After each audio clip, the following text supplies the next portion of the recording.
Bonjour les amis, Marc Maillot encore avec vous pour quelques réflexions tirées aujourd'hui du livre de Deutéronome au chapitre 7, les versets 12 et 13. Car si vous prêtez attention à ces lois, si vous obéissez et si vous les appliquez, l'Éternel votre Dieu tiendra l'engagement de vous aimer qu'il a pris par serment en concluant une alliance avec vos ancêtres. Il vous aimera, vous bénira, vous rendra nombreux et bénira vos enfants. Il vous bénira par tout ce que produiront vos terres. J'arrête la lecture là, mais en fait, on aurait pu continuer. Ici où j'habite, en Floride, il y a beaucoup d'Haïtiens et de Juifs. Alors, deux peuples d'arrière-plan culturel très différents. Pour les Haïtiens, un grand nombre font profession de foi en Jésus-Christ, beaucoup plus que chez les Juifs, dont peu reconnaissent Yeshua comme le Messie. Alors, selon le livre Opération Monde, les évangéliques seraient 21% de la population en Haïti. Moins de 1% par contre en Israël. La population d'Haïti est à peu près 9 millions et demi, et en fait il y a à peu près 12 millions de juifs dans le monde. Haïti, c'est un pays naturellement fertile, mais qui a souffert d'abus écologiques énormes. En 1915, Haïti était 60% forêt. Aujourd'hui, c'est moins de 2%. Alors Israël, qui, comme je dis, a une population, le pays d'Israël de un peu moins de 8 millions, dont 80% sont des Juifs, sur une terre largement désertique. Mais les Israélites ont transformé et rendu fertile ce lopin de terre par irrigation dont ils sont les premiers au monde dans cette science, comme ils sont le premier au monde dans la recherche médicale et dans l'informatique. Et ceci, malgré le fait qu'ils dépensent une somme énorme, on dit jusqu'à 50% de leur budget national, sur la défense militaire. Alors, question. À la lumière de ces promesses de Dieu pour la bénédiction de son peuple, que nous venons de lire dans le Deutéronome, comment cela se fait-il qu'Israël est si avancé alors qu'Haïti est si misérable?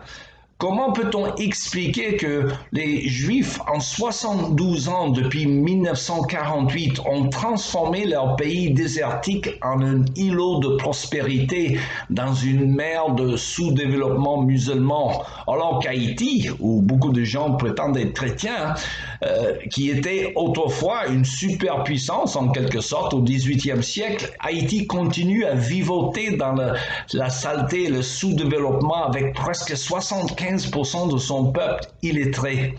La réponse, je pense, requiert une meilleure compréhension des bénédictions de Dieu et les effets secondaires de sa grâce.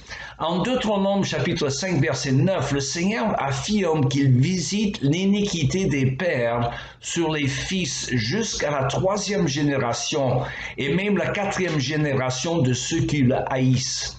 Mais il leur montre sa miséricorde à des milliers qui gardent ses commandements. Fin de la citation. Autrement dit, les actions des parents ont des répercussions sur leur postérité, pour le bien comme pour le mal. Alors du côté positif, les Juifs ont été les premiers à posséder les oracles de Dieu, dont le mandat culturel avec l'ordre de Dieu de subjuguer la terre et d'en prendre soin. C'était donné dans la Genèse. Les Juifs ont plus ou moins transmis cette sagesse à leurs enfants, même ceux qui ne marchent plus dans la foi de leurs ancêtres. Alors, assujettir la terre est devenu donc naturel pour les Juifs, dont la tendance à dominer le monde intellectuel est légendaire. Il n'en est pas de même pour les Haïtiens, dont la majorité, hélas, n'ont pas compris l'importance de l'instruction intellectuelle pour la vocation d'assujettir la terre et d'en prendre soin. Les Juifs, eux, ils ont largement transmis ces bonnes habitudes à leur postérité, avec les conséquences résiduelles bénéfiques que Dieu promettait pour tous ceux qui appliquent le mode d'emploi de sa parole dans ce monde déchu. Il n'est pas étonnant que les 12 millions de Juifs dans le monde, qui ne représentent que 0,3% de la population mondiale, aient gagné presque 20% des prix Nobel jamais discernés. Je parle des vrais prix Nobel. Les musulmans, par contre, qui sont 1,3 milliard dans le monde, n'ont gagné que 3 prix Nobel. Alors, Quant aux chrétiens en Haïti, ils n'exercent pas une grande influence sur la société pour la simple raison qu'ils n'ont pas appris à penser bibliquement, car ils sont largement ignorants de la parole de Dieu. Ils sont plutôt descendants des peuples dont les ancêtres leur ont relégué une tradition de vaudou, de superstition et d'occultisme.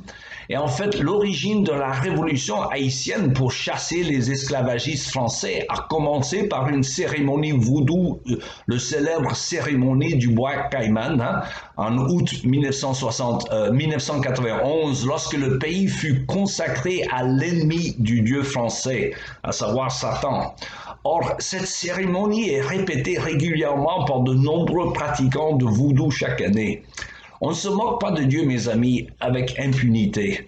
Hélas, le vaudou continue à influencer la foi des chrétiens, même largement non instruits dans la parole de Dieu, qui condamnent sévèrement ce genre de syncrétisme. Et c'est pourquoi, à mon sens, la malédiction du vaudou continue à freiner le développement d'Haïti. La solution, bien sûr, c'est que les croyants haïtiens soient enracinés dans la parole de Dieu, qui finit toujours par transformer les mentalités et par apporter la justice et la prospérité relative à tout pays qui l'embrasse. Ce qu'il faut en Haïti, comme ailleurs, c'est une instruction biblique pour son peuple, car c'est la recette du Créateur pour le développement spirituel comme pour la prospérité matérielle. Voilà, quelques idées à mijoter aujourd'hui. Il me reste qu'à vous souhaiter une bonne journée et à la prochaine.